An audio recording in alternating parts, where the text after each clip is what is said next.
AutoRD, we want to develop the technology to allow autonomous motorcycles. We are enthusiastic about motorcycles, about autonomy. So what we're after doing is taking some of the danger out of motorcycling and actually making it a more accessible and more useful means of transport.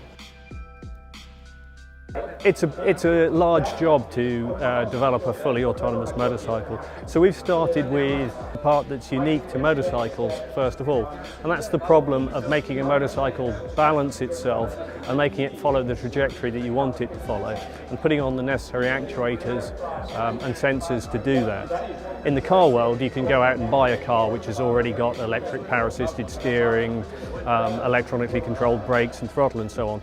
But in the motorcycle world, that doesn't exist. So we've had to first of all equip a motorcycle with that technology and then develop the control system that enables it to balance itself. For conventional motorcycles, there are a lot of accidents that are caused by rider error. And if a motorcycle actually knows what's going on around it, the road environment, then it's got every opportunity to intervene and to save the rider in circumstances where there would otherwise be an accident. With cars, this is becoming increasingly common with features such as autonomous emergency braking and collision avoidance via steering. Actually, there are a lot of places in the world where motorcycles are used as taxis. And in the future, we think there's going to be a very clear business case to automate those taxi services.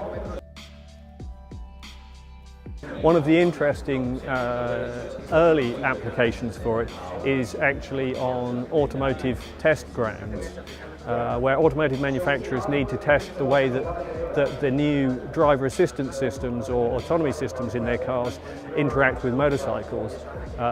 And validating the way that sort of interaction happens in potential accident situations is something that can't really be done with a human rider on the motorcycle, because if something goes wrong, it could obviously be a very damaging or even fatal accident.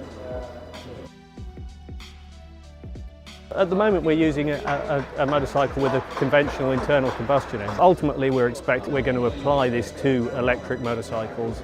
So in Ho Chi Minh City, when we want to replace the taxis with autonomous motorcycle taxis, they will be electric. Part of the reason we're here is to find new partners to work with, because the job of actually developing the full autonomy system for a motorcycle is not one that we propose to tackle on our own. So we're looking for partners who will help us along the road to doing that. We're also looking to meet potential customers for our technology, and we've been fairly successful in doing both those things.